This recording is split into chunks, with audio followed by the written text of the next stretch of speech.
In this video, I'm going to show you how to find out what game someone is playing on Roblox.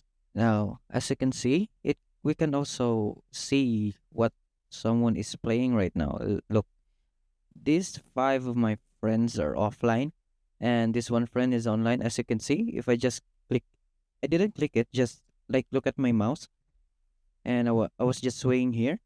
And as you can see, parkour run. That is the game he played.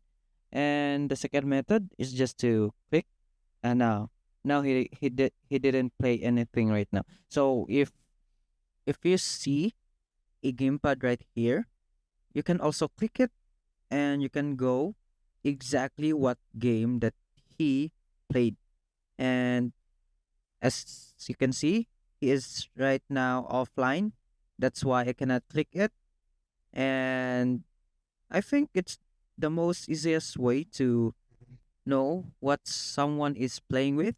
You'll just have to make friends with them and you can see what are they playing with. And that's it.